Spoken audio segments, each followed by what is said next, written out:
Welcome back to the Wolverine Confidential, your Michigan sports podcast. I'm your host, Eli Zink. And I'm Andrew Kahn to talk Michigan basketball. And I'm Ryan Zuke to talk Michigan hockey. All right, guys, I've been out for the last couple weeks. I went up to Mackinac Island to do a little story, which I can't say too much about now, but you guys will see it soon. It was crazy. I flew in a tiny little plane. There was a crash. I wasn't involved in the crash. Here. I'm here, so it's all good. But it was wild. Highly recommend going up to Mackinac in the off season. Even though we were working, it could be someone's paradise. You had a pretty exceptional weekend as well. Yeah, I've been to Mackinac for an anniversary. My wife's from the UP, so I know all about tiny planes and. There you go. Do you get nervous when you're on remote those? places? No, I was not okay. At all. I was okay. No, I don't. Anyway, yeah, New York. That's a place to get nervous, crossing the street. Yes. But I am a native New Yorker, so it was going home for me. I stayed with my parents in the burbs, away from the bright lights. Right. But I was in there every day, 4 games in 4 days for Michigan and for me. Which is tough for players. And the media alike. That's what I was worried about. I'm glad you appreciate that. But it was a fun time, and Michigan took home its second straight Big Ten championship. And that's almost unbelievable. I felt like I was sitting down to watch the game and going, there's no way they pulled this off 2 years in a row. It just doesn't really happen in hockey and football. I mean, you don't, unless you're Alabama, you don't see a lot of repeats, and Michigan got hot again. What's leading this surge? Right, well, especially the 4 wins in a row thing. I mean, the Big Ten tournament, that happened like once in the first, I think it was like 19 years of the event, and now it's happened twice in a row with Michigan. By the same team. So pretty impressive. This team has, much like last year, is peaking at the right time. Their defense has been good all season. We've talked about it on this podcast, in the coverage on MLive.com, but it went to a new level in New York, I think. Which you mentioned in your article earlier this week. I mean, they're performing maybe better than anyone in the country. Yeah, I mean, if you factor, even throwing in the offenses just as a team, you can look at these analytics and break it down by date, and if you go back, a month or so, Michigan is number 1 in certain metrics. They're doing exactly what you want to be doing, which is playing really well in March. And not only did they play 4 games in 4 days, but they played 2 top 10 teams back to back, and not just one, but throughout the entire game. I don't know what you felt like as a media member. I think a lot of fans, it was kind of a comfortable game. Both games never felt like, palms are sweaty, we might lose. Right. The first one against Iowa was the biggest nail biter. Right. And after that, they sort of got their bearings, and then handily beat 2 very good teams in Michigan State and Purdue, and another team fighting for its tournament life. I mean, that's the thing. Michigan sort of flipped the script on all these, whatever you want to think about college basketball as far as, revenge games or beating a team 3 times. I mean, they were on the wrong side of those matchups, and they won each of them. You had a very, very motivated Michigan State team to try to beat them, and they beat them. You had Nebraska, who, like I said, needed a win to get into the NCAA tournament, beat them. Then you had Purdue, who had already beat them twice with high-level offense, and Michigan just sort of shut them down. So let's get into the nitty-gritty here. Some of the performances we've seen people really step up. Xavier Simpson has taken himself sort of to the next level, shown not just an elite level of athleticism on defense as an on-ball defender, but explosiveness and ability to get to the rim and finish.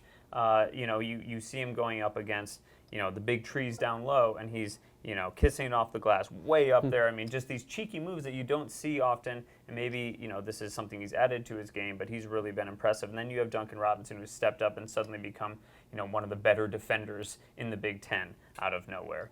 Yeah. What else is going on that's made this team elevate themselves to the next level? Well, you certainly hit on a couple of the big points. I mean, Xavier Simpson, it wasn't long ago on this podcast we were talking about, what kind of player he was offensively, and you're going to get what you're going to get, and just enjoy the defense. Well, offensively now he's playing at a very high level. He may never, or this year at least, he's not going to be a guy who's hitting step back threes off the dribble. Fine, but he's finishing around the rim as well as anyone. Michigan doesn't need him to be that type No, of player. He doesn't. They got plenty of guys that can do that. So you mentioned the creative finishes, and there were several. I mean, he had the one. I don't know if you remember. He's holding his hand to show Beeline, "Look what I just did." And we asked him about that after, and it's you just do that, right, Zuke? Right, exactly. something chance that I get. they had worked on. So he was saying, look, I can do this. I can do this in a game. And then I asked him, are there more tricks? Because we've seen a lot of fancy finishes here. Do you got a few more in your bag? And he's like, yeah, I got a few more. And sure enough, against Purdue, you saw one or two more. So yeah, that would be his play would be a big reason. Duncan Robinson is now. You could just count on him coming in off the bench early and playing well on both ends. He's shooting the ball a little better now. Michigan, yeah, is now is it 23 or 24-0? I'm trying to remember what the Purdue win. Michigan this season when he gets at least 6 points. So that it's pretty impressive. And guys like John Teskey coming off the bench against Purdue and posterizing Isaac Haas. That was one alone. of the most impressive things. Yeah, it's just. Everyone saw that highlight. That's for sure. it's Jordan Poole did not make a three in New York, but that was okay. He still gave him some baskets, some energy, and I think more proof that they don't need you don't need 10 guys contributing every game, but Michigan's got 10 capable players there, and 7 or 8 of them every night. Right. You mentioned Teskey and Zuke. I'm sure you saw the highlights. A legitimate 7-footer gives Beeline a dimension that he really hasn't had. And and maybe even more impressive than the dunk was actually the fact that he can hit a 12 to 15-foot jumper. Yeah. And a 7-footer who can consistently do that changes your entire offense and has to have people excited for next year.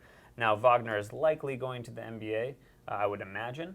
However, and that could be a huge loss, but looking ahead to next season, Teskey's development is going to be really important, and it's really encouraging to see the step he's taken, not only for the future, but how he can step in for Wagner in the tournament that's to come. Absolutely, because a center is probably going to get in foul trouble. Just the way the game is called, the way the nature of the position. There's going to be in a tournament setting, if you're hoping to play 2, 3, 4 games, there's probably going to be one where you get foul trouble. Even if you don't, there's going to be fatigue that just comes in with having a wrestling match on each end of the floor. So it's so nice for Beeline to be able to turn to a player, not just, all right, try to get us by these 4 or 5 minutes. No, to actually kind of maintain that level of play. You mentioned the mid-range jumper. Don't be surprised next year if he's extending that range out to 3-point line. We've heard in practice that he'll step out and he'll hit threes, and he looks comfortable doing it. It's not like he's forcing or has a weird stroke. No, it not looks at like all. he can actually do it. But maybe this isn't the time of year to see that weapon unleashed. No, I don't think we're going to see it this year. But I'm in communication with his high school coach now and then, and he definitely has told me that's something he can do. So this isn't a new development for Teskey. This is something he's had in his arsenal since his playing days in high school. Yes, yeah, no, he's a very skilled 7-footer for sure.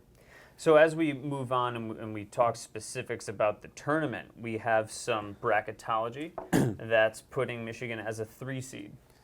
Yeah, I've seen him Too at high? a 3, a 4, a 5. Have I seen him as low as a 6 even? It's some of these don't update. That was a couple weeks ago, Yeah. and we thought maybe a 5. Yeah, And this tournament I runs feel change like it was everything. maybe last week on this podcast. I said I had talked to Jerry Palm at CBS. I saw him in New York again, and he reiterated what he said, is that I don't see them getting higher than a 4. I did not talk to him after they then went and beat Purdue, but that was that was after they had already beat Michigan State, so that was a possibility that he considered.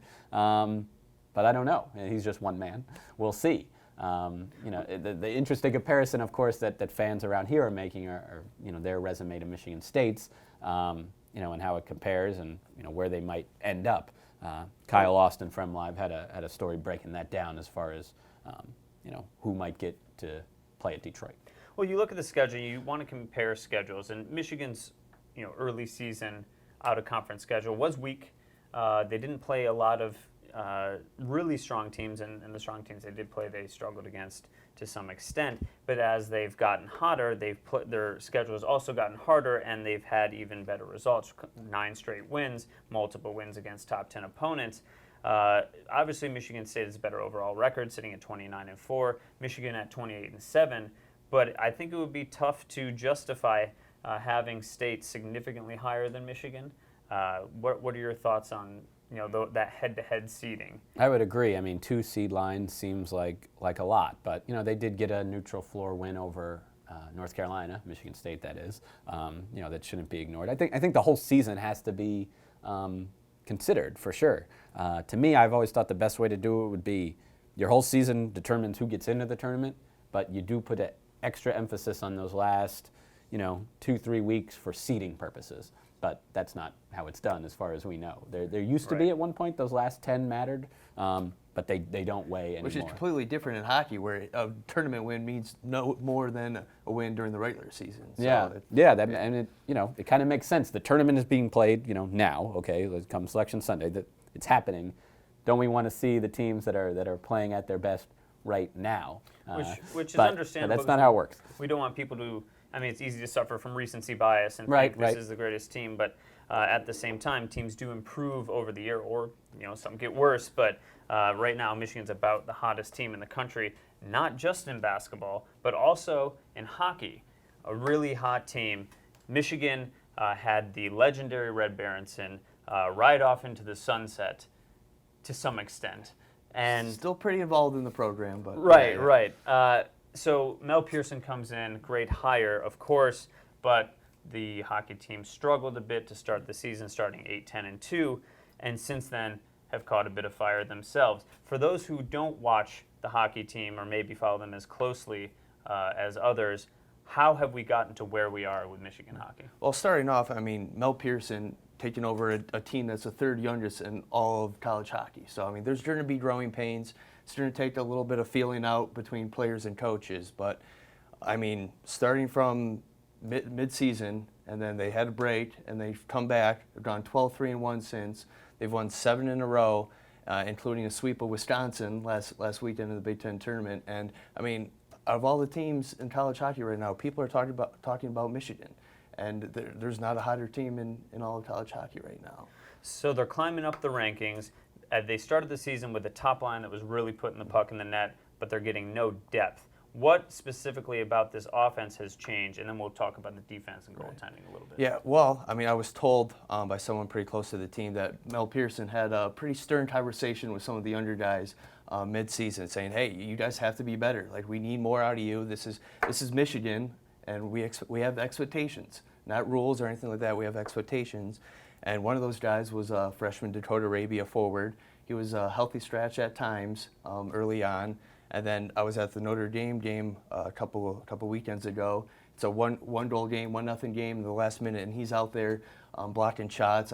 That just shows how much confidence Pearson has in his younger guys now. He's out there on the penalty kill playing crucial minutes, and he's not the only one. Jack Becker had 1 goal in his first 16 games. He has 7 since. And then the two big guys, first-round picks, Quinn Hughes, who will be a first-round pick, top 10 pick next year. Yeah, he's... Maybe the Red Wings.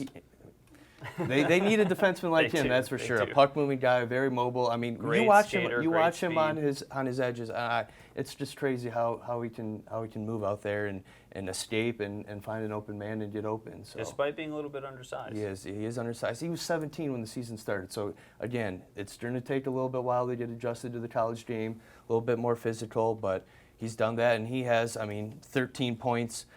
16 points since he went and played at the World Juniors for USA, and he struggled there. He did not play well, and I think that really motivated him coming in. Same with Josh Norris. He was played for Team USA too. Right, and Josh Norris, first round pick last year, 19th overall. So this team has a ton of talent. They just needed that time to gel, and clearly they have gelled. And you mentioned that the goaltending has really been crucial, not just because of depth, but we've had someone come and grab the reins. Right. Yeah.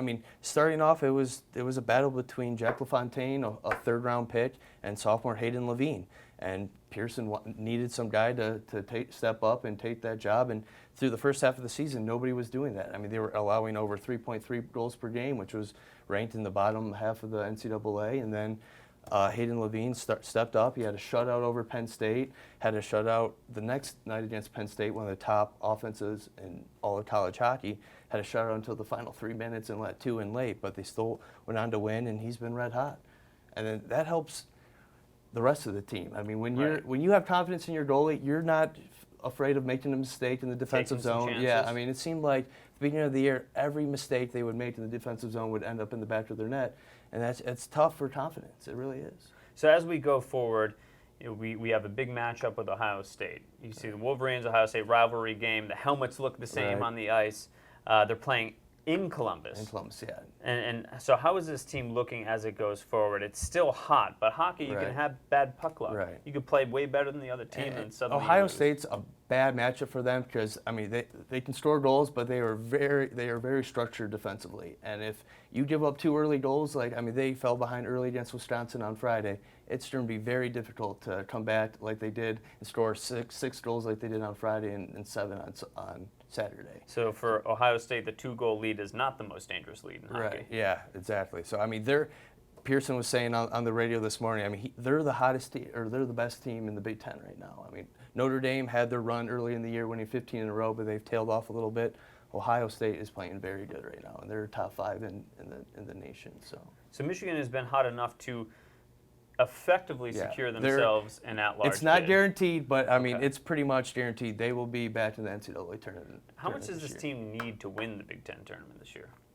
I mean, it could help. It realistically, it wouldn't help their seeding very much. I mean, look, they're tied for seventh in the pairwise right now, and even if they win the Big Ten tournament, I don't know if they can get maybe 6th, maybe 5th. But I mean, they're going to be likely a 2-3 seed anyways in the NCAA tournament. So, but I mean, to win their first ever Big Ten tournament title, I mean, that would mean a lot to the program, especially in the first year of a new coach, which was supposed to be a transition year. Like Right. people forget now, they were picked to finish 6th in the Big Ten, and they finished 3rd. So I mean, a lot of credit goes to Pearson for getting these guys, and they lost one of their top forwards midway through the year too, in Will Lockwood, and they've found guys to step up and play big minutes and get production from 4 lines. So how much is this, and Andrew, feel free to chime in with this from a basketball perspective, but there's always that, in college, that fine line of talent versus coaching, okay? And so this is supposed to be a transition year. Last year, people argue Michigan didn't quite have maybe the talent they had this year with a couple of first-round picks in Norris and Hughes. And of course, you know, we talk about the talent on the basketball team. Beilein has established himself as one of the greatest coaches in the game. Pearson is maybe an under the radar guy. He's not that young. He's been around for a long time, but is a Berenson disciple.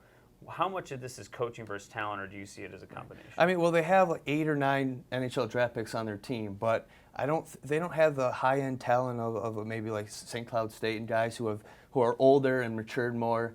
But I mean, again, in the tournament, it takes a few lucky breaks, and then you get a hot goaltender and you can make a deep run. I mean, Ferris State a couple of years ago, they weren't even really in the NCAA conversation, won the WCHA tournament, won their first round game against a top seed, and then almost made it to the Frozen Four. So again, it just shows you don't need the most talent to make it around the NCAA tournament. And as far as basketball, and we're talking talent versus coaching, this Michigan team, is it that the talent is developing, or is Beilein just that good? Because you look at this team, and Mo Wagner's a first-round pick, but do they have a draft pick beyond him? Not really, you know, maybe someone develops and gets picked later on, but it's not like they had the Stauskas, Levert, Glenn Robinson players on this team. Right. It's hard to project, the freshmen, say, where they could be down the line. I could see Abdur Rahman getting a tryout the way Walton did. Right. Even when Walton was playing as well as he was last year, I still don't remember too much NBA chatter around him because of his size. Wasn't much, right.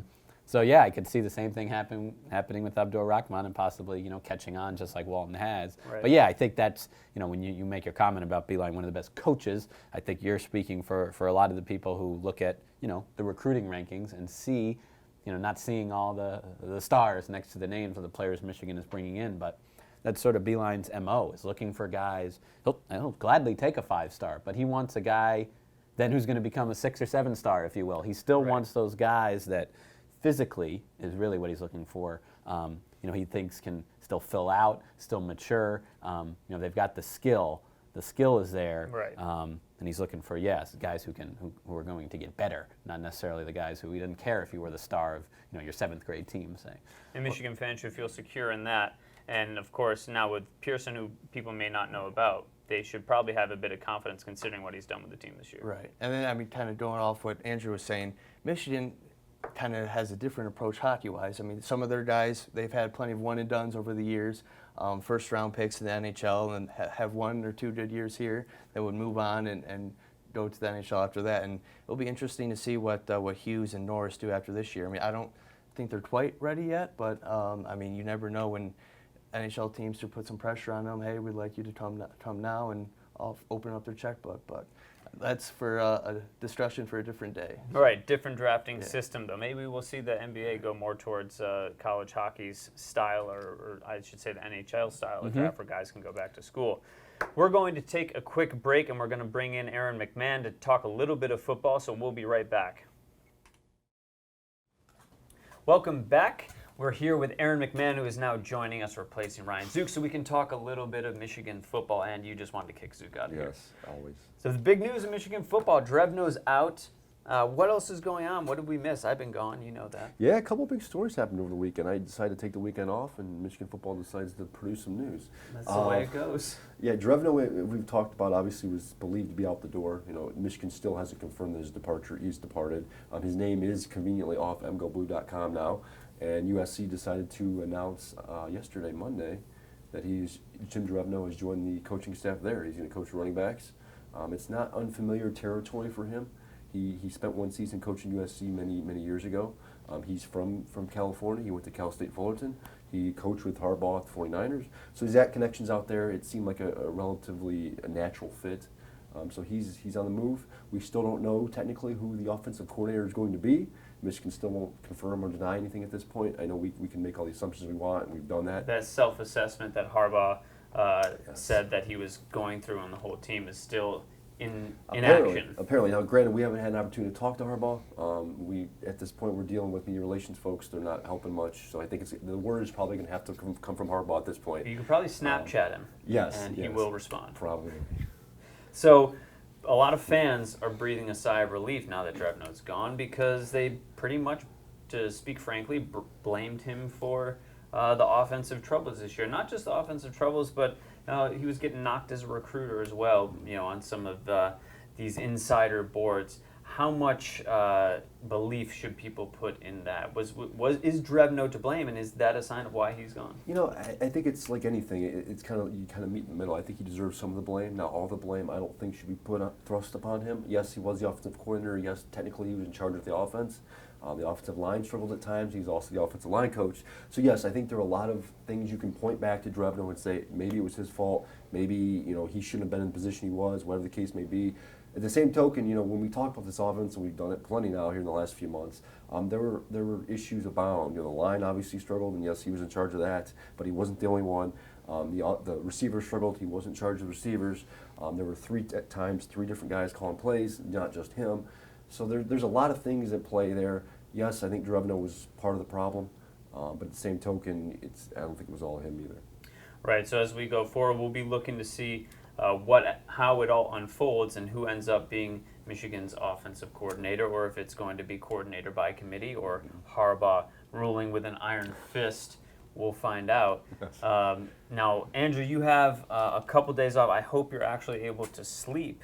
But what's going on in this short time frame we have before the tournament starts? Well, but longer than usual for the Big Ten teams, of course. I mean, especially the Big Ten, which would have, the confetti would still be falling on the court of the championship game, and they'd find out, that the bracket would be released for the NCAA tournament. Now they're playing in the same schedule as the mid-major conferences, where they'll have a full week before Selection Sunday, and then another 3-4 days before actually playing a game.